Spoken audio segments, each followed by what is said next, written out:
ਇਹਦੇ ਲਈ ਆ ਫਾਰਮੂਲੇਸ਼ਨ ਜਿਹੜੀ ਇਮਲੀ ਦੀ ਚਾਹ ਦੇਖੋ ਇੱਕ ਕਿਹੜੀ ਚਾਹ ਜੀ? ਇਹਨੂੰ ਇਮਲੀ ਦੀ ਚਾਹ ਕਹਿੰਦੇ ਹੈਗੇ ਜੀ। ਤੁਸੀਂ ਆਪਣੇ ਨੁਸਖੇ ਤਿਆਰ ਕੀਤੇ ਹੋਏ ਨੇ? 5 6 7 8 9 10 ਇਹ ਇਮਲੀ ਇੰਨੀ ਤਾਕਤਵਰ ਹੈਗੀ ਹੈ, ਕੁਦਰਤ ਨੇ ਇੰਨੀ ਪਾਵਰ ਇਸ ਇਮਲੀ ਦੇ ਵਿੱਚ ਭਰੀ ਹੈ ਕਿ ਜੇਕਰ ਅਸੀਂ ਇਸ ਦਾ ਸੁਚੱਜਾ ਢੰਗ ਇਸਤੇਮਾਲ ਕਰਨ ਦਾ ਸਿੱਖ ਲਈਏ ਤਾਂ ਸਾਡੀ ਜ਼ਿੰਦਗੀ ਹੈ ਜਿਹੜੀ ਉਹ ਬਦਲ ਸਕਦੀ ਹੈ। ਜਿਹੜਾ 6 ਸਵਾਦ ਮੇਨਟੇਨ ਰੱਖਦਾ ਹੈਗਾ, ਤੁਸੀਂ ਨੋਟ ਕਰਿਓ, ਇੱਕ ਹੈਲਦੀ ਰਹੇਗਾ, ਇੱਕ ਯੰਗ ਪਰਸਨ ਰਹੇਗਾ, ਜਲਦੀ ਉਹਨੂੰ ਬੁਢਾਪਾ ਨਹੀਂ ਆਏਗਾ। ਤੇ ਜਿਸ ਤਰ੍ਹਾਂ ਜਿੱਦਾਂ ਜਿਹੜਾ ਉਹ ਸਵਾਦ ਉਸ ਦੇ ਬੋਡੀ ਦੇ ਘੱਟ ਜਾ ਰਿਹਾ ਹੈਗਾ, ਉਸ ਨੂੰ ਉਸ ਟਾਈਪ ਦੀ ਬਿਮਾਰੀ ਲੱਗ ਜਾਂਦੀ ਹੈ। ਇਮਲੀ ਦੇ ਵਿੱਚ ਇਸ ਤਰ੍ਹਾਂ ਦੀ ਕਿਹੜੀ ਚੀਜ਼ ਹੈ ਜਿਹੜੇ ਤੁਸੀਂ ਕਹਿ ਰਹੇ ਹੋ ਕਿ ਬੜੀ ਤਾਕਤਵਰ ਚੀਜ਼ ਹੈਗੀ, ਬੜੀ ਤਾਕਤਵਰ ਸ਼ੈ ਹੈ, ਇਹਦੇ 'ਚ ਬੜੀ ਤਾਕਤ ਹੈ, ਪਾਵਰ ਹੈ? ਮਤਲਬ ਜਿੱਦਾਂ ਕੋਈ ਮੰਨ ਲਓ ਵੀ ਨਮਕੀਨ ਜ਼ਿਆਦਾ ਇਨਟੇਕ ਕਰ ਰਿਹਾ ਹੈਗਾ, ਉਹਨੂੰ ਬਲੱਡ ਪ੍ਰੈਸ਼ਰ ਦੀ ਸਮੱਸਿਆ ਹੋ ਜਾਂਦੀ ਹੈਗੀ ਹੈ। ਅਗਰ ਕੋਈ ਮਿੱਠਾ ਜ਼ਿਆਦਾ ਖਾ ਰਿਹਾ ਹੈਗਾ ਜਾਂ ਉਹਨੂੰ ਫਿਰ ਸ਼ੂਗਰ ਦੀ ਸਮੱਸਿਆ ਹੋ ਜਾਂਦੀ ਹੈ। ਅਸੀਂ ਚਾਹੇ 20 ਸਾਲ ਦਵਾਈ ਖਾ ਲਈਏ, 25 ਸਾਲ ਦਵਾਈ ਖਾ ਲਈਏ, ਇੱਕ ਦਿਨ ਅਸੀਂ ਦਵਾਈ ਨਹੀਂ ਖਾਧੀ, ਸਾਨੂੰ ਅਗਲੇ ਦਿਨ ਸ਼ੂਗਰ ਫਿਰ ਉਨੀ ਹੋ ਜਾਣੀ ਹੈਗੀ ਹੈ। ਅਤੇ ਡੇ ਬਾਈ ਡੇ ਪੇਸ਼ੈਂਟ ਦੀ ਹਾਲਤ ਅੱਗੇ ਨਾਲੋਂ ਖਰਾਬ ਹੁੰਦੀ ਜਾਂਦੀ ਹੈ। ਜਿਹੜੇ ਸ਼ੂਗਰ ਕਰਕੇ ਜਿਹਨਾਂ ਨੂੰ ਵਾਰ-ਵਾਰ ਪਿਸ਼ਾਬ ਆਉਂਦਾ ਜਾਂ ਫਿਰ ਵੱਧਦੀ ਉਮਰ ਦੇ ਵਿੱਚ ਜਦੋਂ ਮੰਨ ਲਓ ਕਿ 50 ਸਾਲ ਤੋਂ ਅਸੀਂ ਅਪ ਹੋ ਗਏ ਜਾਂ 40-42 ਸਾਲ ਅਸੀਂ ਜਿਵੇਂ ਟੱਪਦੇ ਹਾਂ, ਤਾਂ ਬਹੁਤ ਲੋਕਾਂ ਨੂੰ ਹੈ ਜਿਹੜਾ ਪਿਸ਼ਾਬ ਵਾਰ-ਵਾਰ ਆਉਣਾ ਹੈ, ਨਾ ਉਹ ਸਫ਼ਰ ਕਰ ਸਕਦੇ ਨੇ, ਨਾ ਕਿਸੇ ਰਿਸ਼ਤੇਦਾਰੀ 'ਚ ਜਾ ਸਕਦੇ ਨੇ, ਨਾ ਵਿਆਹ ਸ਼ਾਦੀ ਅਟੈਂਡ ਕਰ ਸਕਦੇ ਨੇ। ਅਤੇ ਉਹਦਾ ਕੋਈ ਹੱਲ ਹੈ ਇਸ ਇਮਲੀ ਦੇ ਵਿੱਚ? ਫਿਰ ਤੁਸੀਂ ਕਹਿ ਰਹੇ ਹੋ ਵੀ ਬੜੀ ਪਾਵਰਫੁਲ ਚੀਜ਼ ਹੈ। ਸ਼ੂਗਰ ਜਿਹੜੀ ਹੈ ਅੰਦਰੋਂ ਅੰਦਰ ਹੀ ਤੁਹਾਡੇ ਸਰੀਰ ਨੂੰ ਖੋਖਲਾ ਕਰ ਰਹੀ ਹੈ। ਉਹ ਕਿਸੇ ਡਾਕਟਰ ਨੂੰ ਨਹੀਂ ਪਤਾ, ਕਿਸੇ ਪੇਸ਼ੈਂਟ ਨੂੰ ਨਹੀਂ ਪਤਾ। ਸਲੋਲੀ ਇੱਕ ਦਿਨ ਆਉਂਦਾ ਹੈ ਵੀ ਤੁਹਾਨੂੰ ਪਤਾ ਲੱਗਦਾ ਹੈ ਮੇਰੇ ਪੈਰਾਂ 'ਤੇ ਸਵੈਲਿੰਗ ਆ ਗਈ ਹੈ। ਰਿਪੋਰਟ ਕਰਵਾਉਂਦੇ ਹੋ, ਤੁਸੀਂ ਦੇਖਦੇ ਹੋ ਮੇਰੀ 200 ਸ਼ੂਗਰ ਆ ਗਈ, 180 ਆ ਗਈ, ਬਹੁਤ ਖੁਸ਼ ਹੈ। ਪਰ ਭਰੇ ਮਾਨਸੋ ਜਦੋਂ ਤੁਹਾਡਾ ਅੰਦਰ ਸਰੀਰ 'ਚ ਖਰਾਬੀ ਹੋ ਰਹੀ ਹੈ, ਉਹ ਤੁਸੀਂ ਨਹੀਂ ਦੇਖ ਰਹੇ ਹੈਗੇ।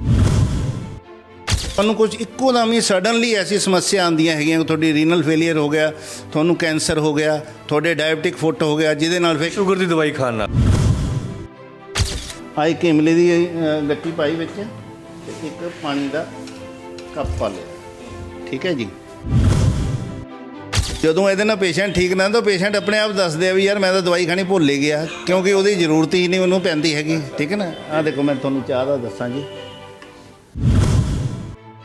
ਸਾਡੇ ਕੋਲ ਪੇਸ਼ੈਂਟ ਆਉਂਦੇ ਹੀ ਉਹੀ ਹੈ ਜਿਨ੍ਹਾਂ ਨੂੰ ਡਾਕਟਰਸ ਨੇ ਕਹਿ ਦਿੱਤਾ ਵੀ ਹੁਣ ਤੈਨੂੰ ਟਰਾਂਸਪਲਾਂਟ ਦੀ ਲੋੜ ਹੈ, ਐਸਾਈਟਿਸ ਹੋ ਗਿਆ ਹੋਇਆ ਜਾਂ ਕਿਡਨੀ ਫੇਲੀਅਰ ਹੋ ਗਿਆ ਹੋਇਆ। ਸਾਈਡ ਇਫੈਕਟ ਨੂੰ ਰੋਕਿਆ ਜਾ ਸਕਦਾ? ਜਿਹੜੇ ਸਾਈਡ ਇਫੈਕਟ ਹੁੰਦੇ ਨੇ ਸਾਡੇ ਬਾਡੀ ਦੇ ਉੱਤੇ ਜਦੋਂ ਅਸੀਂ ਸ਼ੂਗਰ ਦੀ ਮੈਡੀਸਨ ਜਿਹੜੀ ਐਲੋਪੈਥੀ ਸ਼ੁਰੂ ਕਰ ਲੈਂਦੇ ਹਾਂ। ਨੰਬਰ 1 ਤੇ ਤਾਂ ਸਾਈਡ ਇਫੈਕਟ ਦੂਰ ਹੋਏਗਾ। ਨੰਬਰ 2 ਤੇ ਜਿਹੜਾ ਤੁਹਾਡੇ ਬਾਡੀ ਦਵਾਈਆਂ ਦੇ ਕਾਰਨ ਤੁਹਾਡੀ ਬਾਡੀ ਡੇ ਬਾਈ ਡੇ ਵੀਕ ਹੋ ਰਹੀ ਹੈ, ਉਸ ਚੀਜ਼ ਨੂੰ ਖਤਮ ਕਰੇਗਾ। ਤੇ ਤੁਸੀਂ ਜਿਹੜੀਆਂ ਦਵਾਈ ਖਾ ਰਹੇ ਹੋ ਉਹ ਵੀ ਦਵਾਈ ਤੁਹਾਡੀ ਬੰਦ ਹੋ ਸਕਦੀ। ਆਹ ਦੇਖੋ ਜੀ, ਇਹਦੀਆਂ ਇਸ ਤਰ੍ਹਾਂ ਇਹ ਤਾਂ ਕਾਲਾ ਕਾਲਾ ਜਿਹਾ ਪਾਣੀ ਲੱਗਦਾ ਜੀ। ਇਹ ਮੈਡੀਸਨਸ ਦੇ ਨਾ ਐਕਸਟ੍ਰੈਕਟ ਹੈਗੇ, ਡਿਲੂਸ਼ਨਸ ਹੈਗੇ। ਇਹ ਜਰਮਨੀ ਦੀ ਸਾਇੰਸ ਹੈਗਾ, 16ਵੀਂ ਸਦੀ ਦੀ ਸਾਇੰਸ ਹੈਗੀ ਹੈ।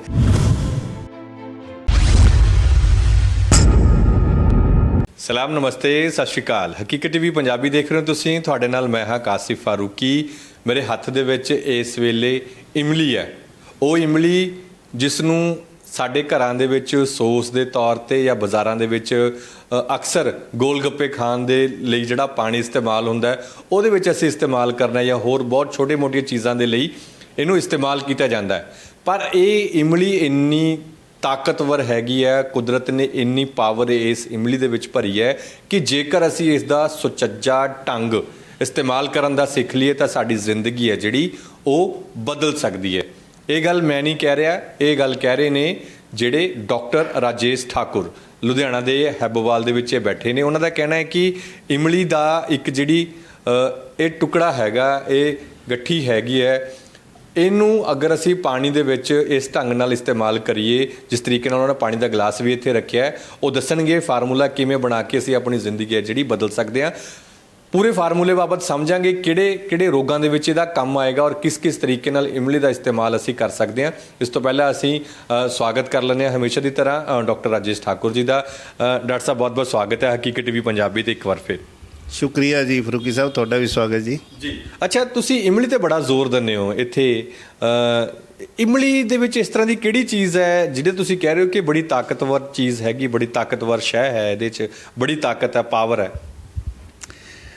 ਦੇਖੋ ਫਰੂਕੀ ਸਾਹਿਬ, ਜਿਸ ਤਰ੍ਹਾਂ ਸਾਡੀ ਬੋਡੀ 3 ਤੱਤਾਂ ਬਾਤ, ਪਿੱਤ ਔਰ ਕਫ 'ਤੇ ਡਿਪੈਂਡ ਕਰਦੀ ਹੈਗੀ ਹੈ, ਉਸ ਤਰ੍ਹਾਂ ਹੀ ਸਾਡੇ ਬੋਡੀ ਦੇ ਵਿੱਚ 6 ਸਵਾਦ, ਮਿੱਠਾ, ਨਮਕੀਨ, ਕੌੜਾ, ਖੱਟਾ, ਤਿੱਖਾ ਤੇ ਕਸੈਲਾ, ਇਹ 6 ਸਵਾਦ ਅਗਰ ਬੋਡੀ ਸਾਡੀ ਨੂੰ ਪੂਰੇ ਢੰਗ ਦੇ ਨਾਲ ਮਿਲ ਰਹੇ ਹੈ ਤੇ ਇੱਕ ਹੈਲਦੀ ਪਰਸਨ ਹੈ ਬੰਦਾ। ਤੇ ਜਿਸ ਤਰ੍ਹਾਂ ਜਿੱਦਾਂ ਜਿਹੜਾ ਉਹ ਸਵਾਦ ਉਸ ਦੇ ਬੋਡੀ ਦੇ ਘੱਟ ਜਾ ਰਿਹਾ ਹੈਗਾ, ਉਸ ਨੂੰ ਉਸ ਟਾਈਪ ਦੀ ਬਿਮਾਰੀ ਲੱਗ ਜਾਂਦੀ ਹੈ। ਮਤਲਬ ਜਿੱਦਾਂ ਕੋਈ ਮੰਨ ਲਓ ਵੀ ਨਮਕੀਨ ਜ਼ਿਆਦਾ ਇਨਟੇਕ ਕਰ ਰਿਹਾ ਹੈਗਾ, ਉਹਨੂੰ ਬਲੱਡ ਪ੍ਰੈਸ਼ਰ ਦੀ ਸਮੱਸਿਆ ਹੋ ਜਾਂਦੀ ਹੈਗੀ ਹੈ। ਅਗਰ ਕੋਈ ਮਿੱਠਾ ਜ਼ਿਆਦਾ ਖਾ ਰਿਹਾ ਹੈਗਾ ਜਾਂ ਉਹਨੂੰ ਫਿਰ ਸ਼ੂਗਰ ਦੀ ਸਮੱਸਿਆ ਹੋ ਜਾਂਦੀ ਹੈ। ਫਿਰ ਕਿੱਥੇ ਉਹ ਪਹਿਲਾਂ ਜ਼ਿਆਦਾ ਖਾਂਦਾ ਸੀ, ਫਿਰ ਉਹਨੂੰ ਇੱਕੋ ਦਮ ਬੰਦ ਕਰਨਾ ਪੈ ਜਾਂਦਾ ਹੈ। ਪਰ ਸਾਡੇ ਵਰਗੇ ਤਾਂ ਕਹਿ ਦਿੰਦਾ ਜੀ ਇਹਨੇ ਮਿੱਠੇ ਦਾ ਕੋਟਾ ਖਤਮ ਕਰ ਲਿਆ ਤਾਂ ਇਹਨੂੰ ਸ਼ੂਗਰ ਹੋ ਗਈ, ਜਾਂ ਫਿਰ ਨਮਕੀਨ ਦਾ ਕੋਟਾ ਪੂਰਾ ਕਰ ਲਿਆ ਤਾਂ ਇਹਦਾ ਹੁਣ ਬੀਪੀ ਵਧਣ ਲੱਗ ਗਿਆ। ਪਰ ਉਹਦੀ ਬੋਡੀ ਨੂੰ ਅਗਰ ਮਿੱਠੇ ਦੀ ਰਿਕੁਆਇਰਮੈਂਟ ਹੈਗੀ ਹੈ, ਉਹ ਮਿੱਠਾ ਬਿਲਕੁਲ ਨਹੀਂ ਲੈ ਰਿਹਾ, ਇਸ ਦਾ ਮਤਲਬ ਉਹਦੀ ਬੋਡੀ ਅਨਹੈਲਦੀ ਹੈਗੀ ਹੈ। ਇਹ ਇੱਕ ਹੈਲਦੀ ਪਰਸਨ ਦੇ ਲਈ 6 ਸਵਾਦ ਜ਼ਰੂਰੀ ਹੈਗੇ, ਜਿਹਦੇ ਵਿੱਚ ਖੱਟੇ ਦਾ ਵੀ ਬਹੁਤ ਜ਼ਿਆਦਾ ਅੱਛਾ ਵਰਣਨ ਹੈ। ਜਿਹੜਾ ਖੱਟਾ ਚੀਜ਼ ਹੈ, ਇਹ ਤੁਹਾਡੀ ਬੋਡੀ ਦਾ ਇੱਕ એનર્ਜੀ ਲੈਵਲ ਵਧਾਉਂਦੀ ਹੈ। ਉਹਦੇ ਨਾਲ ਅਗਰ ਜਿੱਦਾਂ ਬਜ਼ੁਰਗਾਂ ਨੂੰ ਸਮੱਸਿਆ ਹੁੰਦੀ ਹੈ ਰਾਤ ਨੂੰ ਯੂਰਿਨ ਪਾਸ ਹੋਣ ਦੀ। ਜੀ ਅਸੀਂ ਫਾਰਮੂਲੇ 'ਤੇ ਵੀ ਤੁਹਾਡੇ ਕੋਲ ਆਉਣੇ ਆ, ਪਰ ਡਾਕਟਰ ਸਾਹਿਬ ਸਾਨੂੰ ਇਹ ਦੱਸੋ ਕਿ ਇਸ ਵੇਲੇ ਜਿਵੇਂ ਤੁਸੀਂ ਗੱਲ ਕੀਤੀ ਹੈ ਮਿੱਠੇ ਦੀ, ਸਾਡੇ ਸਰੀਰ ਦੇ ਵਿੱਚ ਜਦੋਂ ਮਿੱਠਾ ਵੱਧ ਜਾਂਦਾ ਫਿਰ ਕੀ ਹੁੰਦਾ ਜੀ? ਜਦੋਂ ਮਿੱਠਾ ਰਸ ਹੈਗਾ ਅਸੀਂ ਕਹਿ ਲਈਏ ਜਾਂ ਮਿੱਠਾ ਕਹਿ ਲਈਏ, ਜਿਹਨੂੰ ਅਸੀਂ ਸ਼ੂਗਰ ਕਹਿ ਦਿੰਦੇ ਹਾਂ, ਅਗਰ ਉਹ ਵੱਧਦੀ ਹੈ, ਉਹ ਵਧਣ ਦੇ ਨਾਲ ਬਹੁਤ ਦਿੱਕਤਾਂ ਪਰੇਸ਼ਾਨੀਆਂ ਆ ਜਾਂਦੀਆਂ ਨੇ ਜੀ। ਉਹ ਕੀ, ਉਹਦਾ ਕੋਈ ਸਮੱਸਿਆ ਦਾ ਹੱਲ ਹੈ? ਦੇਖੋ, ਸਾਡੀ ਬੋਡੀ ਦੇ ਵਿੱਚ ਜਿਹੜਾ ਸਾਡਾ ਪੈਂਕਰੀਅਸ ਹੈ, ਉਹ ਇਨਸੂਲਿਨ ਪ੍ਰੋਡਿਊਸ ਕਰਦਾ ਹੈਗਾ। ਉਹ ਕੀ ਹੁੰਦਾ ਜੀ? ਇਨਸੂਲਿਨ ਹੈ ਜਿਹੜਾ, ਉਹ ਸਾਡੀ ਜੋ ਅਸੀਂ ਬੋਡੀ ਇਨਟੇਕ ਕਰਦੇ ਹੈਗੇ ਆ, ਉਹਨਾਂ ਨੂੰ એનર્ਜੀ 'ਚ ਕਨਵਰਟ ਕਰਕੇ ਸਾਡੇ ਬੋਡੀ ਦੇ ਵਿੱਚ ਪਹੁੰਚਾਉਂਦਾ ਹੈਗਾ। ਤੇ ਜਦੋਂ ਸਾਡਾ ਇਨਸੂਲਿਨ ਬਣਨਾ ਬੰਦ ਹੋ ਗਿਆ ਜਾਂ ਇਨਸੂਲਿਨ ਘੱਟ ਬਣ ਰਿਹਾ ਜਾਂ ਹਲਕੀ ਕੁਆਲਿਟੀ ਦਾ ਇਨਸੂਲਿਨ ਬਣ ਰਿਹਾ ਹੈਗਾ, ਤੇ ਉਹ ਸਾਡੀ ਜੋ ਅਸੀਂ ਖਾਂਦੇ ਆ ਉਹ એનર્ਜੀ 'ਚ ਕਨਵਰਟ ਨਹੀਂ ਹੁੰਦਾ ਤੇ ਉਸ ਤਰ੍ਹਾਂ ਹੀ ਬੋਡੀ ਤੋਂ ਆਊਟ ਹੋ ਜਾਂਦਾ ਹੈਗਾ। ਤੇ ਉਸ ਕੰਡੀਸ਼ਨ ਦੇ ਵਿੱਚ ਅਸੀਂ ਪੇਸ਼ੈਂਟ ਨੂੰ ਕਹਿੰਦੇ ਵੀ ਇਹ ਡਾਇਬਟਿਕ ਪੇਸ਼ੈਂਟ ਹੋ ਗਿਆ, ਕਿਉਂਕਿ ਉਸ ਦਾ ਜਿਹੜਾ ਜੋ એનર્ਜੀ ਹੈਗੀ ਹੈ, ਜੋ ਡਾਈਟ ਹੈ, ਉਹ એનર્ਜੀ 'ਚ ਕਨਵਰਟ ਨਹੀਂ ਹੁੰਦੀ ਹੈਗੀ। ਠੀਕ। ਅੱਛਾ, ਤੇ ਡਾਕਟਰ ਸਾਹਿਬ ਫਿਰ ਇਹ ਇਸ ਤਰ੍ਹਾਂ ਕਿਉਂ ਹੁੰਦਾ ਹੈ ਕਿ ਬੰਦਾ ਦਵਾਈ ਸ਼ੂਗਰ ਦੀ ਖਾ ਰਿਹਾ ਹੈ ਲੇਕਿਨ ਉਹਦੇ ਕਿਡਨੀਆਂ ਖਰਾਬ ਹੋ ਗਈਆਂ, ਦਵਾਈ ਸ਼ੂਗਰ ਦੀ ਖਾ ਰਿਹਾ ਹੈ ਤਾਂ ਉਹਦੇ ਅਸੀਂ ਕਹਿ ਲਈਏ ਹਾਰਟ ਦੀ ਪ੍ਰੋਬਲਮ ਆ ਗਈ, ਅੱਖਾਂ ਦੀ ਪ੍ਰੋਬਲਮ ਆ ਗਈ, ਉਹ ਕੀ ਕਾਰਨ ਹੁੰਦਾ ਜੀ? ਦੇਖੋ, ਜਿਹੜਾ ਸ਼ੂਗਰ ਦੀ ਬਿਮਾਰੀ ਹੈ, ਇਹਦੇ ਲਈ ਆਮ ਤੌਰ 'ਤੇ ਕੀ ਹੈ, ਜਦੋਂ ਪੇਸ਼ੈਂਟ ਦਵਾਈਆਂ ਖਾਣੀਆਂ ਸ਼ੁਰੂ ਕਰ ਦਿੰਦਾ ਹੈ। ਦੇਖੋ, ਮੈਂ ਪਹਿਲਾਂ ਵੀ ਇੱਕ ਵੀਡੀਓ ਦੇ ਵਿੱਚ ਤੁਹਾਨੂੰ ਦੱਸਿਆ ਸੀ ਵੀ ਮੈਂ ਸ਼ੂਗਰ ਨੂੰ ਇੱਕ ਬਿਮਾਰੀ ਨਹੀਂ ਮੰਨਦਾ। ਇਹ ਇੱਕ ਤਰ੍ਹਾਂ ਦੇ ਤੁਹਾਡਾ ਲਾਈਫ ਸਟਾਈਲ ਡਿਜ਼ੀਜ਼ ਹੈ। ਤੁਹਾਡੀ ਬਿਮਾਰੀ ਨਹੀਂ ਮੰਨਦੇ ਜੀ? ਨਹੀਂ ਜੀ, ਨਹੀਂ, ਇਹ ਲਾਈਫ ਸਟਾਈਲ ਡਿਸਆਰਡਰ ਹੈ। ਤੁਸੀਂ ਇਹਨੂੰ ਬਿਨਾਂ ਦਵਾਈਆਂ ਖਾਦਿਆਂ ਵੀ ਠੀਕ ਕਰ ਸਕਦੇ ਹੋ। ਤੁਸੀਂ ਆਪਣੀ ਡਾਈਟ 'ਤੇ ਕੰਟਰੋਲ ਰੱਖੋ, ਤੁਸੀਂ ਆਪਣਾ ਸੈਰ, ਯੋਗਾ, ਐਕਸਰਸਾਈਜ਼, ਪ੍ਰਾਣਾਯਾਮ, ਇਹਨਾਂ ਚੀਜ਼ਾਂ ਦੇ ਨਾਲ। ਦੇਖੋ, ਮੇਨ ਸ਼ੂਗਰ ਹੋਣ ਦਾ ਸਭ ਨੂੰ ਵੱਡੀ ਵਜ੍ਹਾ ਹੈ ਕਿ ਜਦੋਂ ਸਾਡੀ ਡਾਈਟ ਇੰਬੈਲੈਂਸ ਹੋ ਜਾਂਦੀ ਹੈਗੀ, ਅਸੀਂ ਗੰਦ ਮੰਦ ਆਲਾ ਦੁਆਲਾ ਖਾਈ ਜਾਂਦੇ ਹਾਂ। ਉਸ ਤੋਂ ਬਾਅਦ ਸਾਡੀ ਬੋਡੀ ਵੀ ਇੱਕ ਟਾਈਮ ਤੋਂ ਬਾਅਦ ਉਹਨੂੰ એનર્ਜੀ 'ਚ ਕਨਵਰਟ ਕਰਨਾ ਬੰਦ ਕਰ ਦਿੰਦੀ ਹੈ। ਇਨਸੂਲਿਨ ਸਾਡਾ ਬਣਨਾ ਘੱਟ ਹੋ ਜਾਂਦਾ ਹੈਗਾ। ਅਤੇ ਕੀ ਹੈਗਾ ਵੀ ਜਿਹੜੀਆਂ ਅਸੀਂ ਇੱਕ ਮਾਡਰਨ ਸਿਸਟਮ ਦੀਆਂ ਮੈਡੀਸਨ ਖਾਂਦੇ ਹੈਗੇ, ਉਹਨਾਂ ਦੇ ਸੋ ਮੈਨੀ ਸਾਈਡ ਇਫੈਕਟਸ ਹੈਗੇ, ਜਿਹਦੇ ਨਾਲ ਪੇਸ਼ੈਂਟ 10 ਸਾਲ ਤੋਂ 15 ਸਾਲ ਤੋਂ ਦਵਾਈ ਖਾ ਰਿਹਾ ਹੈਗਾ। ਉਹ ਬਹੁਤ ਖੁਸ਼ ਹੁੰਦਾ ਵੀ ਮੇਰੀ ਰਿਪੋਰਟ 180 ਸ਼ੂਗਰ ਆ ਰਹੀ, 200 ਸ਼ੂਗਰ ਆ ਰਹੀ ਹੈਗੀ ਹੈ। ਉਹ ਦਰਅਸਲ ਜਿਹੜੀ ਸ਼ੂਗਰ ਹੈ ਉਹ ਤੁਹਾਡੇ ਬਲੱਡ ਦੀ ਠੀਕ ਕਰ ਰਹੇ ਹੈਗਾ, ਜਿਹੜੀ ਆਲਰੇਡੀ ਤੁਹਾਡੇ ਬਲੱਡ ਦੇ ਵਿੱਚ ਬਣ ਚੁੱਕੀ ਹੈਗੀ ਹੈ। ਜਿਹੜਾ ਨਵਾਂ ਪੈਂਕਰੀਅਸ ਨੇ ਤੁਹਾਡੇ ਬਲੱਡ ਦੇ ਵਿੱਚ ਹੈ, ਉਹ ਦੁਬਾਰਾ ਅਗਲੇ ਦਿਨ ਤੁਹਾਨੂੰ ਫਿਰ ਉਸੇ ਉਨੀ ਹੀ ਹੋਣੀ ਹੈ, ਅਗਰ ਤੁਸੀਂ ਉਹਦੀ ਮੈਡੀਸਨ ਨਹੀਂ ਖਾਂਦੇ ਤਾਂ। ਜੀ। ਅੱਛਾ, ਤੇ ਫਿਰ ਇਹ ਕੀ ਕਾਰਨ ਬਣ ਜਾਂਦੇ ਜੀ ਦਵਾਈਆਂ ਖਾਂਦੇ ਖਾਂਦੇ? ਤੁਸੀਂ ਵੀ ਤਾਂ ਕਿਸੇ ਵੇਲੇ ਇੱਥੇ ਐਲੋਪੈਥੀ ਦਿੰਦੇ ਸੀ, ਐਲੋਪੈਥੀ ਨਾਲ ਇਲਾਜ ਕਰਦੇ ਸੀ, ਤੇ ਫਿਰ ਤੁਹਾਡਾ ਕਨਵਰਟ ਦਾ ਕੀ ਕਾਰਨ ਬਣਿਆ? ਦੇਖੋ, ਮੈਂ ਇੱਕ ਚੀਜ਼ ਦਾ ਕਾਫੀ ਦੇਰ ਤੋਂ ਇਹ ਸੋਲੂਸ਼ਨ ਕਰ ਰਿਹਾ ਹੈਗਾ। ਮੈਂ 2-2.5 ਸਾਲ ਤੋਂ ਇਸ ਚੀਜ਼ 'ਤੇ ਕੰਮ ਕਰ ਰਿਹਾ ਹੈਗਾ। ਅਸੀਂ ਚਾਹੇ 20 ਸਾਲ ਦਵਾਈ ਖਾ ਲਈਏ, 25 ਸਾਲ ਦਵਾਈ ਖਾ ਲਈਏ, ਇੱਕ ਦਿਨ ਅਸੀਂ ਦਵਾਈ ਨਹੀਂ ਖਾਧੀ, ਸਾਨੂੰ ਅਗਲੇ ਦਿਨ ਸ਼ੂਗਰ ਫਿਰ 19 ਹੋ ਜਾਣੀ ਹੈਗੀ ਹੈ। ਤੇ ਡੇ ਬਾਈ ਡੇ ਪੇਸ਼ੈਂਟ ਦੀ ਹਾਲਤ ਅੱਗੇ ਨਾਲੋਂ ਖਰਾਬ ਹੁੰਦੀ ਜਾਂਦੀ ਹੈ, ਕਿਉਂਕਿ ਸ਼ੂਗਰ ਦੇ ਵਿੱਚ ਮੈਂ ਅੱਜ ਤੱਕ ਨਹੀਂ ਕੋਈ ਪੇਸ਼ੈਂਟ ਦੇਖਿਆ ਵੀ ਦਵਾਈਆਂ ਖਾਂਦੇ ਉਹਦੀ ਦਵਾਈ ਘਟੀ ਹੋਵੇ, ਉਹਦੀ ਦਵਾਈ ਅੱਗੇ ਤੋਂ ਅੱਗੇ ਵੱਧਦੀ ਹੈ। ਐਜ਼ ਵੈਲ ਐਜ਼ ਇੱਕ ਟਾਈਮ ਆਉਂਦਾ ਫਿਰ ਉਹਨੂੰ ਇਨਸੂਲਿਨ ਤੇ ਡਿਪੈਂਡ, ਉਹ ਟਾਈਪ 1 ਆਪਣਾ ਡਾਇਬਟੀਜ਼ 'ਚ ਕਨਵਰਟ ਹੋ ਜਾਂਦਾ ਹੈਗਾ। ਫਿਰ ਕੀ ਹੈ ਵੀ ਸ਼ੂਗਰ ਜਿਹੜੀ ਹੈ ਅੰਦਰੋਂ ਅੰਦਰ ਹੀ ਤੁਹਾਡੇ ਸਰੀਰ ਨੂੰ ਖੋਖਲਾ ਕਰ ਰਹੀ ਹੈ, ਉਹ ਕਿਸੇ ਡਾਕਟਰ ਨੂੰ ਨਹੀਂ ਪਤਾ, ਕਿਸੇ ਪੇਸ਼ੈਂਟ ਨੂੰ ਨਹੀਂ ਪਤਾ। ਸਲੋਲੀ ਇੱਕ ਦਿਨ ਆਉਂਦਾ ਹੈ ਵੀ ਤੁਹਾਨੂੰ ਪਤਾ ਲੱਗਦਾ ਮੇਰੇ ਪੈਰਾਂ 'ਤੇ ਸਵੈਲਿੰਗ ਆ ਗਈ ਹੈ, ਠੀਕ ਹੈ ਨਾ। ਪੇਸ਼ੈਂਟ ਜਾਂਦਾ ਹੈ, ਡਾਕਟਰ ਕਹਿੰਦੇ RFT ਟੈਸਟ ਕਰਾ, ਪਤਾ ਲੱਗਦਾ ਕ੍ਰੈਟਿਨਿਨ 4 ਤੇ ਪਹੁੰਚਿਆ, 5 ਤੇ ਪਹੁੰਚਿਆ, 6 ਤੇ ਪਹੁੰਚਿਆ।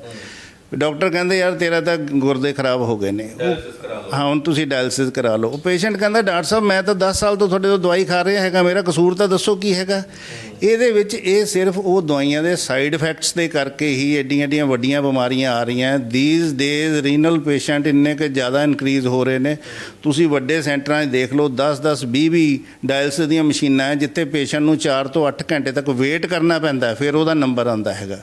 ਸੋ ਅੱਜ ਦਾ ਟਾਈਮ ਹੈ, ਸਾਈਡ ਇਫੈਕਟ ਨੂੰ ਰੋਕਿਆ ਜਾ ਸਕਦਾ। ਜਿਹੜੇ ਸਾਈਡ ਇਫੈਕਟ ਹੁੰਦੇ ਨੇ ਸਾਡੀ ਬਾਡੀ ਦੇ ਉੱਤੇ ਜਦੋਂ ਅਸੀਂ ਸ਼ੂਗਰ ਦੀ ਮੈਡੀਸਨ ਜਿਹੜੀ ਐਲੋਪੈਥੀ ਸ਼ੁਰੂ ਕਰ ਲੈਂਦੇ ਆ, ਜਾਂ ਜਿਹੜੇ ਬਹੁਤ ਲੋਕ ਪਿਛਲੇ ਲੰਮੇ ਸਮੇਂ ਤੋਂ ਖਾ ਰਹੇ ਨੇ, ਤੇ ਉਹ ਫਿਰ ਖਰਾਬ ਕਿਵੇਂ ਹੋ ਜਾਂਦੇ ਨੇ ਜੀ?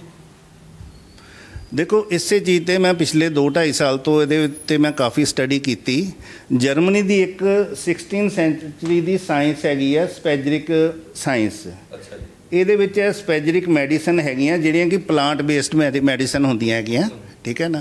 ਪੁਰਾਣੀ ਸਾਇੰਸ ਹੈ ਜਿਹਨੂੰ ਕਿ ਬਹੁਤ ਜ਼ਿਆਦਾ ਪ੍ਰਮੋਸ਼ਨ ਨਹੀਂ ਮਿਲੀ। ਉਹਦੇ ਵਿੱਚ ਅਸੀਂ ਡਿਲੂਸ਼ਨ ਉੱਥੋਂ ਮੰਗਵਾ ਕੇ ਇੱਥੇ ਡਿਲੂਸ਼ਨ ਬਣਾ ਕੇ ਪੇਸ਼ੈਂਟਸ ਨੂੰ ਦਿੱਤੇ, ਜਿਹਦੇ ਨਾਲ ਸਾਨੂੰ ਬਹੁਤ ਹੀ ਵਧੀਆ ਬੈਨੀਫਿਟਸ ਮਿਲੇ। ਤਾਂ ਕਈ ਪੇਸ਼ੈਂਟਸ ਦੀਆਂ ਦਵਾਈਆਂ ਵੀ ਘਟ ਗਈਆਂ, ਬੰਦ ਹੋ ਗਈਆਂ ਦਵਾਈਆਂ ਸ਼ੂਗਰ ਦੀਆਂ। ਹਾਂਜੀ ਐਜ਼ ਵੈਲ ਐਜ਼ ਪੇਸ਼ੈਂਟ ਆਪਣੇ ਆਪ ਨੂੰ એનર્ਜੈਟਿਕ ਫੀਲ ਹੁੰਦਾ ਹੈਗਾ।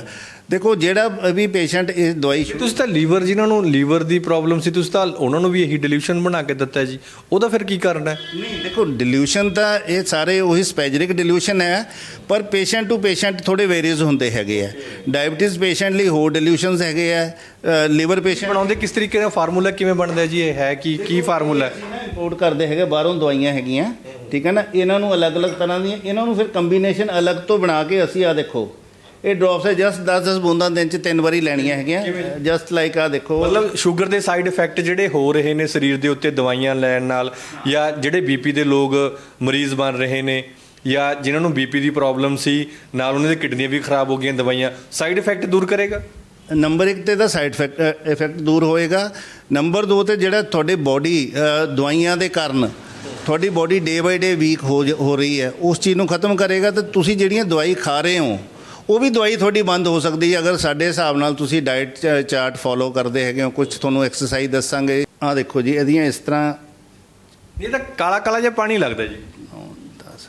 ਇਹ ਮੈਡੀਸਨਸ ਦੇ ਨਾ ਐਕਸਟ੍ਰੈਕਟ ਹੈਗੇ, ਡਿਲੂਸ਼ਨਸ ਹੈਗੇ। ਇਹ ਜਰਮਨੀ ਦੀ ਸਾਇੰਸ ਹੈਗਾ, 16ਵੀਂ ਸਦੀ ਦੀ ਸਾਇੰਸ ਹੈਗੀ ਹੈ, ਜਿਹਨੂੰ ਕਿ ਨਵੀਆਂ ਸਾਇੰਸਿਸ ਨੇ ਜ਼ਿਆਦਾ ਪ੍ਰਮੋਟ ਨਹੀਂ ਹੋਣ ਦਿੱਤਾ। ਪਰ ਮੈਂ ਇਹਦੇ ਨਾਲ ਬਹੁਤ ਵਧੀਆ ਰਿਜ਼ਲਟ ਲਏ ਆ। ਦੇਖੋ ਇਹ 10 ਡ੍ਰੌਪ ਹੈ ਪਾਲੇ, 10 ਡ੍ਰੌਪ ਹੈ ਦੂਸਰਾ ਡਿਲੂਸ਼ਨ ਹੈਗਾ। ਇਹ ਵੀ ਅੱਗੇ 2-2, 3-3, 4-4 ਡਿਲੂਸ਼ਨਸ ਇਕੱਠੇ ਕਰਕੇ ਬਣਿਆ ਹੈਗਾ। ਇਹਨਾਂ ਆ ਦੇਖੋ, ਤੁਸੀਂ ਆਪਣੇ ਨੁਸਖੇ ਤਿਆਰ ਕੀਤੇ ਹੋਏ ਨੇ। 5, 6, 7, 8, 9, 10 ਦੇਖੋ। ਮੈਂ ਆਲਦੋ ਨੌਨ ਡਾਇਬਟਿਕ ਹੈਗਾ, ਮੈਂ ਵੀ ਇਹਨੂੰ ਪੀ ਸਕਦਾ। ਦੇਖੋ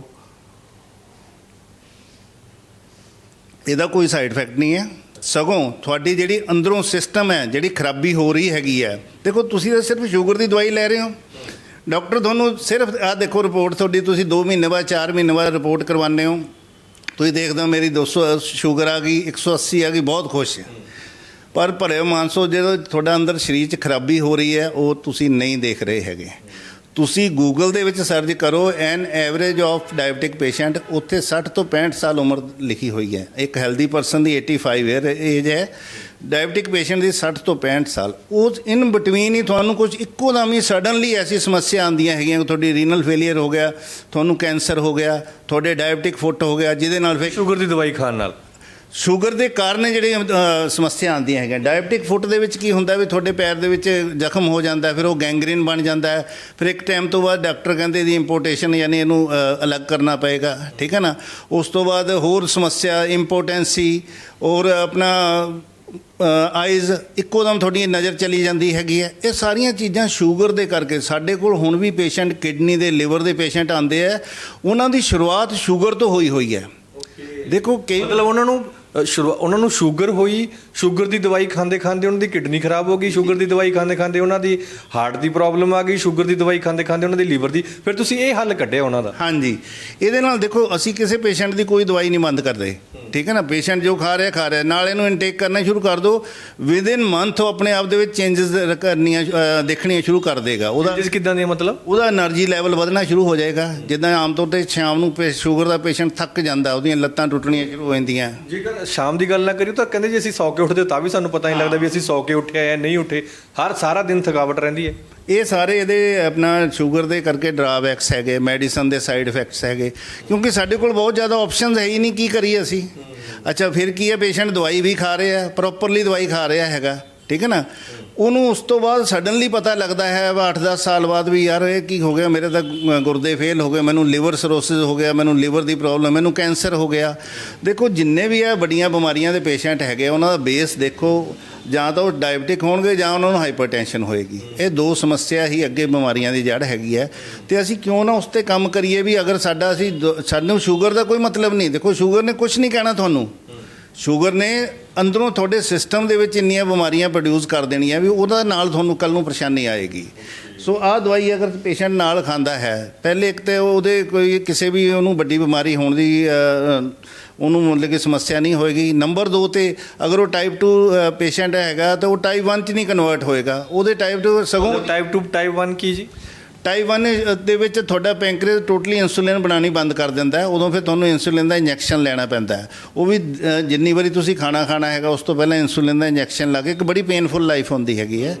ਤੇ ਉਹ ਅਗਰ ਅਸੀਂ ਉੱਥੇ ਤੱਕ ਕਿਉਂ ਪਹੁੰਚੀਏ, ਉਸ ਤੋਂ ਪਹਿਲਾਂ ਅਗਰ ਤੁਸੀਂ ਨਾਲ ਡ੍ਰੌਪਸ ਪੀਣੇ ਸ਼ੁਰੂ ਕਰ ਦਿਓ, ਇੱਕ ਤਾਂ ਤੁਹਾਡੀ ਸ਼ੂਗਰ ਠੀਕ ਰਹੇਗੀ, ਹੋ ਸਕਦਾ ਟਾਈਪ 2 ਡਾਇਬਟੀਜ਼ ਦੀਆਂ ਤੁਹਾਡੀਆਂ ਮੈਡੀਸਨ ਵੀ ਡਿਕਰੀਜ਼ ਹੋ ਜਾਣ ਅਗਰ ਤੁਸੀਂ ਉਹਨੂੰ ਪ੍ਰੋਪਰਲੀ ਇੱਕ ਡਾਈਟ 'ਤੇ ਕੰਟਰੋਲ ਕਰੋਗੇ। ਨਾਲ ਸਾਡੇ ਜਿਹੜੇ ਸਪੈਜਰਿਕ ਮੈਡੀਸਨ ਦੇ ਡਿਲੂਸ਼ਨਸ ਲਓ, ਤੁਹਾਡਾ ਇੱਕ ਹੈਲਦੀ ਪਰਸਨ ਹੋ ਸਕਦੇ ਹੋ ਤੁਸੀਂ।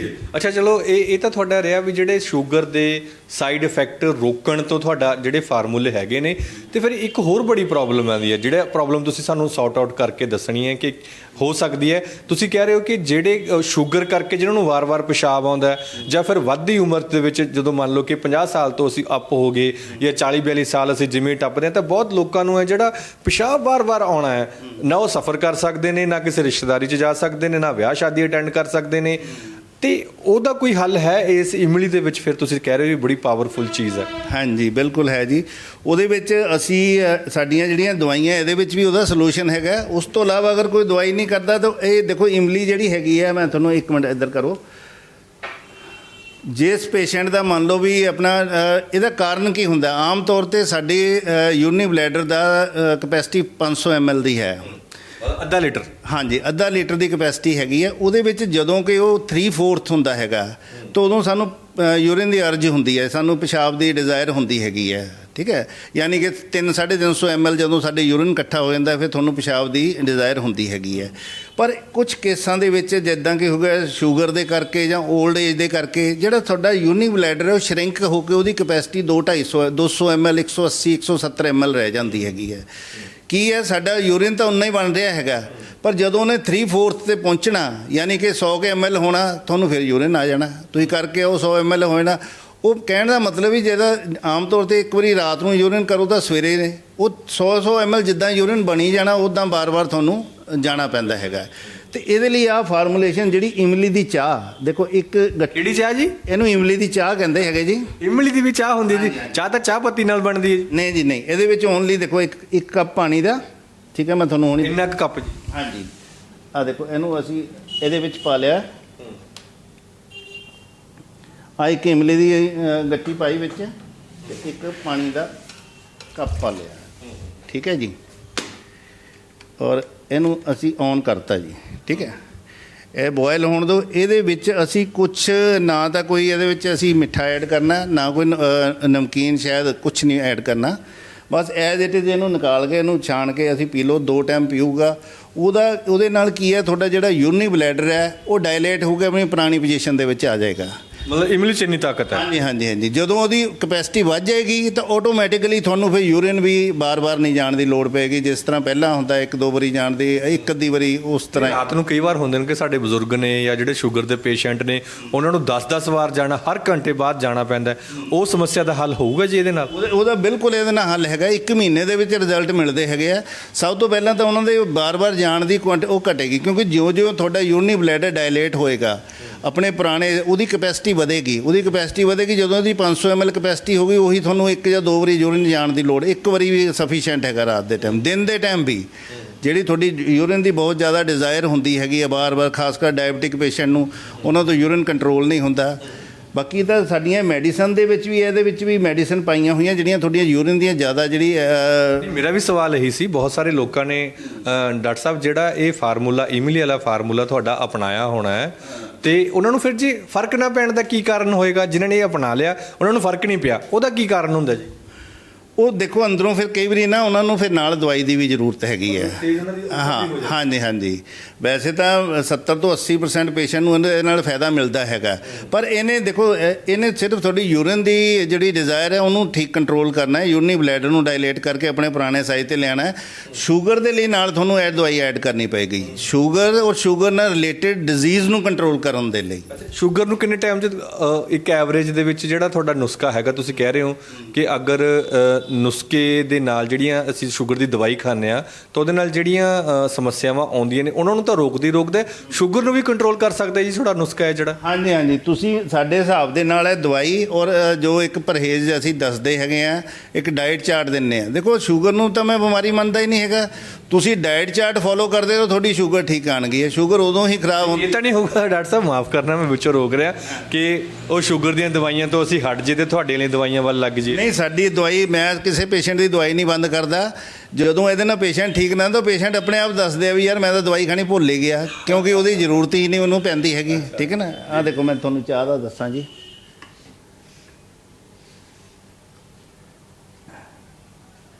ਹਲਕਾ ਰੰਗ ਵੀ ਯੈਲੋਸ਼ ਹੋ ਗਿਆ। ਹਾਂਜੀ ਹਾਂਜੀ, ਇਹ ਮਤਲਬ ਕਿ ਇੱਕ ਬਹੁਤ ਜ਼ਿਆਦਾ ਇਹਦਾ ਕੋਈ ਖੱਟਾ ਟੇਸਟ ਨਹੀਂ, ਇਹਦੇ ਐਕਸਟ੍ਰੈਕਟ ਇਹਦੇ ਵਿੱਚ ਪਹੁੰਚ ਚੁੱਕੇ ਨੇ। ਕਿੰਨਾ ਕੁ ਟਾਈਮ ਇਹਨਾਂ ਨੂੰ ਉਬਾਲਣਾ ਜੀ?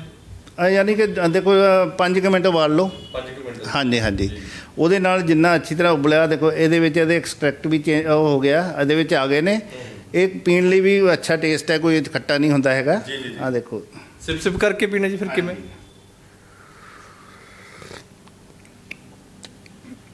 ਚਾਹ ਦੀ ਤਰ੍ਹਾਂ ਟੇਸਟ ਹੈ ਜੀ। ਇੱਕ એનર્ਜੀ ਲੈਵਲ ਠੀਕ ਹੈ। ਇਹ 2 ਟਾਈਮ ਪੀਓ, 15 ਦਿਨਾਂ ਦੇ ਵਿੱਚ ਤੁਹਾਡੇ ਯੂਰਿਨ ਬਾਰ-ਬਾਰ ਜਾਣ ਦੀ ਸਮੱਸਿਆ ਕਾਫੀ ਜ਼ਿਆਦਾ ਕਲੋਜ਼ ਹੋ ਜਾਏਗੀ। ਇਹ ਤਾਂ ਨਹੀਂ ਹੋਊਗਾ ਜੀ? ਬਹੁਤ ਸਾਰੇ ਲੋਕ ਮੰਨਦੇ ਨੇ ਕਿ ਇਮਲੀ ਜਿਹੜਾ ਬੰਦੇ ਨੂੰ ਠੰਡਾ ਕਰ ਦਿੰਦੀ ਹੈ। ਨਹੀਂ ਨਹੀਂ ਨਹੀਂ, ਠੰਡਾ ਵਾਲੀ ਅਸੀਂ ਕਿਹੜੀ 2 ਕਿਲੋ ਪਾਈ ਹੈ, ਅਸੀਂ 1 ਗਿਟਕ ਦਾ ਪਾਣੀ ਹੈਗੀ ਹੈ। ਠੀਕ ਹੈ ਨਾ? ਅਸੀਂ ਉਹਦੇ ਐਕਸਟ੍ਰੈਕਟ ਲੈ ਲਏ ਨੇ। ਆਹ ਦੇਖੋ, ਇਹਦਾ ਨਾਂ ਤਾਂ ਬਹੁਤ ਜ਼ਿਆਦਾ ਖੱਟਾਪਨ ਹੋਇਆ ਹੈਗਾ। ਠੀਕ ਹੈ ਨਾ? ਇੱਕ ਬਹੁਤ ਈਜ਼ੀਲੀ ਢੰਗ ਨਾਲ ਪੇਸ਼ੈਂਟ ਇਹਨੂੰ ਪੀ ਸਕਦਾ ਹੈ। 1 ਗਿਟਕ ਕੰਮ ਕਰਦੀ ਹੈ? ਹਾਂਜੀ, 1 ਤੋਂ 2 ਗਿਟਕ ਪਾ ਸਕਦੇ ਹੈਗੇ ਆ। ਤੇ ਪਰ ਇਹਦੇ ਨਾਲ ਤੁਹਾਨੂੰ ਪਤਾ ਲੱਗੇਗਾ, ਕਿਉਂਕਿ ਅਸੀਂ ਇਹਦੇ ਰਿਜ਼ਲਟ ਲਏ ਆ ਪੇਸ਼ੈਂਟਸ ਤੋਂ, ਪੇਸ਼ੈਂਟ ਆ ਕੇ ਦੱਸਦੇ ਹੈਗੇ ਆ, ਕਿਉਂਕਿ ਯੂਰਿਨ ਰੋਕਣ ਦੇ। ਮੈਂ ਦੇਖਿਆ ਸੀ ਤੁਸੀਂ ਇੱਥੇ ਜ਼ਿਆਦਾਤਰ ਤਾਂ ਨੁਸਖਿਆਂ ਨਾਲ ਹੀ ਠੀਕ ਕਰੀ ਜਾਂਦੇ ਹੋ, ਦਵਾਈ ਫਾਰਮੂਲੇ ਤਾਂ ਆਪਣੇ ਘੱਟ ਹੀ ਦਿੰਦੇ ਹੋ ਤੁਸੀਂ। ਦੇਖੋ ਸਾਡਾ ਮੇਨ ਪਰਪਸ ਹੈਗਾ ਟੂ ਕਿਉਰ ਦਾ ਪੇਸ਼ੈਂਟ, ਮਰੀਜ਼ ਨੂੰ ਆਰਾਮ ਆਉਣਾ ਚਾਹੀਦਾ ਹੈਗਾ। ਅਸੀਂ ਕਿੱਥੇ ਇੰਨੇ ਕੈਮੀਕਲ ਖਾ ਕੇ, ਜੇ ਇੱਕ ਚੀਜ਼ ਠੀਕ ਕਰਨ ਲਈ ਅਸੀਂ 6 ਚੀਜ਼ਾਂ ਦੇ ਹੋਰ ਨੁਕਸ ਪਾ ਲਈ, ਉਹ ਤੋਂ ਬਿਹਤਰ ਕੋਈ ਐਸੀ, ਸਾਡੀ ਕੁਦਰਤ ਦੇ ਵਿੱਚ ਹਰੇਕ ਚੀਜ਼ ਦਾ ਇਲਾਜ ਹੈਗਾ। ਠੀਕ ਹੈ ਨਾ? ਸੋ ਮੈਂ ਤੁਹਾਨੂੰ ਪਹਿਲਾਂ ਹੀ ਦੱਸ ਕੇ ਹਟਿਆ, ਜਿਹਦੇ 6 ਸਵਾਦ ਮੇਨਟੇਨ ਹੈਗੇ ਨਾ, ਮਿਰਚ ਵੀ ਜ਼ਰੂਰ ਖਾਓ, ਕੌੜੀ ਚੀਜ਼ ਵੀ ਜ਼ਰੂਰ ਖਾਓ, ਮਿੱਠਾ ਵੀ ਖਾਓ, ਨਮਕੀਨ ਵੀ ਖਾਓ, ਕਸੈਲਾ ਵੀ ਖਾਓ, ਖੱਟਾ ਵੀ ਖਾਓ। ਇਹ ਜਿਹੜਾ 6 ਸਵਾਦ ਮੇਨਟੇਨ ਰੱਖਦਾ ਹੈਗਾ, ਤੁਸੀਂ ਨੋਟ ਕਰਿਓ, ਇੱਕ ਹੈਲਦੀ ਰਹੇਗਾ, ਇੱਕ ਯੰਗ ਪਰਸਨ ਰਹੇਗਾ, ਜਲਦੀ ਉਹਨੂੰ ਬੁਢਾਪਾ ਨਹੀਂ ਆਏਗਾ। ਜਦੋਂ ਕੀ ਕਾਰਨ ਹੁੰਦਾ ਜੀ? ਉਹਦੇ ਸਵਾਦ ਵਿਗੜੇ ਹੁੰਦੇ ਨੇ ਵੀ, ਜਿਹੜਾ ਅਸੀਂ ਕਹਿੰਦੇ ਨੇ ਵੀ ਬੜਾ ਕੌੜਾ ਬੋਲਦਾ ਯਾਰ, ਬੜਾ ਮਿੱਠਾ ਬੋਲਦਾ, ਫਿਰ ਉਹਨਾਂ ਦੇ ਸਵਾਦ ਵਿਗੜ ਜਾਂਦੇ ਨੇ। ਸਵਾਦ ਵਿਗੜੇ, ਨਾਲੇ ਦੇਖੋ ਸਾਡੇ ਸਰੀਰ ਦੀਆਂ ਰਿਕੁਆਇਰਮੈਂਟਸ ਹੈਗੀਆਂ, ਜਿੱਦਾਂ ਨਹੀਂ ਕਹਿੰਦੇ ਬਾਤ ਪਿੱਤ ਕਫ ਤਿੰਨੇ ਬੈਲੈਂਸ ਹੋਣੇ ਚਾਹੀਦੇ ਆ। 3 ਬਾਤ ਪਿੱਤ ਕਫ 3 ਉਹ ਤੇ 6 ਸਵਾਦ ਸਾਡੇ ਬੈਲੈਂਸ ਹੋਣਗੇ, ਤਾਂ ਹੀ ਅਸੀਂ ਇੱਕ ਹੈਲਦੀ ਪਰਸਨ ਹੋਵਾਂਗੇ। ਅੱਛਾ ਡਾਕਟਰ ਸਾਹਿਬ, ਜੇਕਰ ਤੁਹਾਨੂੰ ਮਿਲਣਾ ਹੋਵੇ ਤੇ ਤੁਹਾਡੇ ਨਾਲ ਰਾਬਤਾ ਕਰਨਾ ਹੋਵੇ, ਤੁਸੀਂ ਮਿਲ ਜਾਂਦੇ ਹੋ ਇੱਥੇ? ਹਾਂਜੀ, ਮੇਰਾ ਹੈਬੋਵਾਲ ਦੇ ਵਿੱਚ ਹਸਪੀਟਲ ਹੈਗਾ, ਜਿੱਥੇ ਮੈਂ ਪਿਛਲੇ 24-25 ਸਾਲ ਤੋਂ ਪ੍ਰੈਕਟਿਸ ਕਰ ਰਿਹਾ। ਮੈਂ ਹੁਣ 3-4 ਸਾਲ ਤੋਂ ਜ਼ਿਆਦਾ ਮੈਂ cancer, kidney failure, liver disease, blood pressure, sugar, ਇਹਨਾਂ 5-6 ਬਿਮਾਰੀਆਂ 'ਤੇ ਮੈਂ ਜ਼ਿਆਦਾ ਕੰਮ ਕਰ ਰਿਹਾ ਹੈਗਾ। ਬੂੰਦਾਂ ਵਾਲੀ ਫਾਰਮੂਲਾ ਚਲਾਉਣੇ ਜੀ ਫਿਰ? ਹਾਂਜੀ, ਮੈਂ ਇਹਦੇ ਵਿੱਚ ਦੇਖੋ, ਅਸੀਂ ਜੇ ਆਪਣਾ ਸਪੈਜਰਿਕ ਸਾਇੰਸ ਹੋਮਿਓਪੈਥੀ, ਆਯੁਰਵੇਦਾ, ਯੋਗਾ ਔਰ ਡਾਈਟ। ਇਹ 5-6 ਢੰਗ ਦੇ ਨਾਲ ਅਸੀਂ ਜਿੱਥੇ ਐਲੋਪੈਥੀ ਲੋੜ ਹੈ ਉੱਥੇ ਐਲੋਪੈਥੀ ਵੀ ਦਿੰਨੇ ਹੈਗੇ ਆ, ਠੀਕ ਹੈ ਨਾ। ਸੋ ਕਹਿਣ ਦਾ ਮਤਲਬ ਵੀ ਮੇਨ ਸਾਡਾ ਏਮ ਹੈ ਟੂ ਕਿਉਰ ਦਾ ਪੇਸ਼ੈਂਟ। ਹੁਣ ਦੇਖੋ ਪੇਸ਼ੈਂਟ ਡਾਇਬਟਿਕ ਆਪਣਾ ਕਿਡਨੀ ਫੇਲਰ ਪੇਸ਼ੈਂਟ ਹੈ, ਉਹਦੇ ਕੋਲ ਕੀ ਆਪਸ਼ਨ ਬਚੀ? ਉਹਦੇ ਕੋਲ ਸਿਰਫ ਆਪਸ਼ਨ ਡਾਇਲਸਿਸ ਜਾਂ ਟਰਾਂਸਪਲਾਂਟ ਬਚੀ ਹੈਗੀ ਹੈ। ਪਰ ਸਾਡੀਆਂ ਬਚ ਸਕਦਾ ਜੀ ਟਰਾਂਸਪਲਾਂਟ, ਲੀਵਰ ਟਰਾਂਸਪਲਾਂਟ ਜਿਹੜਾ ਬਚ ਸਕਦਾ ਹੈ। ਸਾਡੇ ਕੋਲ ਪੇਸ਼ੈਂਟ ਆਉਂਦੇ ਹੀ ਉਹੀ ਹੈ ਜਿਨ੍ਹਾਂ ਨੂੰ ਡਾਕਟਰਸ ਨੇ ਕਹਿ ਦਿੱਤਾ ਵੀ ਹੁਣ ਤੈਨੂੰ ਟਰਾਂਸਪਲਾਂਟ ਦੀ ਲੋੜ ਹੈ, ਐਸਾਈਟਿਸ ਹੋ ਗਿਆ ਹੋਇਆ ਜਾਂ ਕਿਡਨੀ ਫੇਲੀਅਰ ਹੋ ਗਿਆ ਹੋਇਆ, ਤੇ ਸਾਡੇ ਪੇਸ਼ੈਂਟ ਉਹਨਾਂ ਚੀਜ਼ਾਂ ਤੋਂ ਕਾਫੀ ਅੱਛੇ ਰਿਜ਼ਲਟ ਲੈ ਰਹੇ ਹੈਗੇ।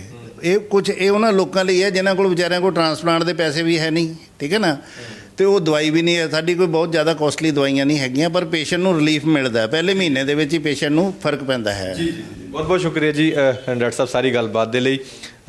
ਤੇ ਅਸੀਂ ਉਮੀਦ ਕਰਦੇ ਹਾਂ ਕਿ ਜਿਹੜਾ ਤੁਹਾਡਾ ਇਮਲੀ ਵਾਲਾ ਨੁਸਖਾ ਹੈ ਲੋਕਾਂ ਨੂੰ ਕਾਫੀ ਰਾਹਤ ਦੇਗਾ, ਉਹਨਾਂ ਲੋਕਾਂ ਨੂੰ ਖਾਸ ਕਰਕੇ ਜਿਨ੍ਹਾਂ ਨੂੰ ਵਾਰ-ਵਾਰ ਪਿਸ਼ਾਬ ਕਰਨ ਦੀ ਹਾਜਤ ਜਿਹੜੀ ਮਹਿਸੂਸ ਹੁੰਦੀ ਹੈ। ਤੁਸੀਂ ਫਿਲਹਾਲ ਸਮਾਂ ਦਿੱਤਾ ਇਸ ਲਈ ਤੁਹਾਡਾ ਬਹੁਤ ਬਹੁਤ ਸ਼ੁਕਰੀਆ। ਸ਼ੁਕਰੀਆ ਜੀ, ਧੰਨਵਾਦ ਜੀ। ਸੋ ਇਹ ਸਨ ਡਾਕਟਰ ਰਾਜੇਸ਼ ਠਾਕੁਰ ਜਿਨ੍ਹਾਂ ਨੇ ਦੱਸਿਆ ਕਿ ਕਿਸ ਤਰੀਕੇ ਨਾਲ ਅਸੀਂ ਇਮਲੀ ਦਾ ਇਸਤੇਮਾਲ ਕਰਕੇ ਵਾਰ-ਵਾਰ ਪਿਸ਼ਾਬ ਜਾਣ ਦੀ ਜਿਹੜੀ ਜ਼ਰੂਰਤ ਮਹਿਸੂਸ ਹੁੰਦੀ ਹੈ ਡਾਇਬਟਿਕ ਤੇ ਨਾਨ ਡਾਇਬਟਿਕ ਜਿਹੜੇ ਲੋਕ ਹੈਗੇ ਨੇ ਉਹਨਾਂ ਨੂੰ ਇਹ ਵੱਡੀ ਰਾਹਤ ਹੈ ਜਿਹੜੀ ਇਮਲੀ ਹੈ ਜਿਹੜੀ ਉਹ ਦਵਾ ਸਕਦੀ ਹੈ। ਫਿਲਹਾਲ ਇੱਕ ਵਾਰ ਫਿਰ ਤੁਹਾਨੂੰ ਅਸੀਂ ਦੱਸ ਦਈਏ ਕਿ ਜਿਹੜੀ ਸਾਡੀ ਵੀਡੀਓਜ਼ ਹੁੰਦੀਆਂ ਨੇ ਉਹਨਾਂ ਦਾ ਪਰਪਸ ਐਜੂਕੇਟਿਵ ਹੁੰਦਾ ਹੈ, ਤੁਹਾਨੂੰ ਸਿੱਖਿਆ ਦੇਣਾ ਹੁੰਦਾ ਹੈ, ਤੁਹਾਨੂੰ ਗਿਆਨ ਦੇਣਾ ਹੁੰਦਾ ਹੈ, ਨੌਲੇਜ ਦੇਣਾ ਹੁੰਦਾ ਹੈ। ਅਸੀਂ ਇਲਾਜ ਹੈਗਾ ਜਿਹੜਾ ਇਲਾਜ ਬਿਲਕੁਲ ਨਹੀਂ ਦੱਸਦੇ। ਅਗਰ ਕਿਸੇ ਨੇ ਕੋਈ ਨੁਸਖਾ ਚਾਹੇ ਇਮਲੀ ਵਾਲਾ ਚਾਹੇ ਕੋਈ ਹੋਰ ਨੁਸਖਾ ਤੁਸੀਂ ਇਸਤੇਮਾਲ ਕਰਨਾ ਹੈ ਤਾਂ ਅਸੀਂ ਤੁਹਾਨੂੰ ਇਹੀ ਸਲਾਹ ਦੇਵਾਂਗੇ ਕਿ ਤੁਸੀਂ ਹਮੇਸ਼ਾ ਚੰਗੇ ਡਾਕਟਰ, ਵੈਦ, ਹਕੀਮ ਦੀ ਜਿਹੜੀ ਅੰਡਰ ਕੇਅਰ ਦੇ ਵਿੱਚ ਹੀ ਉਸ ਦਾ ਇਸਤੇਮਾਲ ਹੈ ਜਿਹੜਾ ਉਹ ਕਰਿਆ ਕਰੋ, ਕਿਉਂਕਿ ਬਗੈਰ ਅਸੀਂ ਕਹਿ ਲਈਏ ਕਿ ਸੁਪਰਵਿਜ਼ਨ ਤੋਂ ਕਈ ਵਾਰ ਬਣਾਇਆ ਹੋਇਆ ਨੁਸਖਾ ਫਾਇਦਾ ਦੇਣ ਦੀ ਥਾਂ ਤੁਹਾਨੂੰ ਨੁਕਸਾਨ ਕਰ ਸਕਦਾ। ਫਿਲਹਾਲ ਮੈਨੂੰ ਇਹ ਵੀਡੀਓ ਇੱਥੇ ਹੀ ਖਤਮ ਕਰਨ ਦੀ ਦਿਓ ਆਗਿਆ। ਧੰਨਵਾਦ।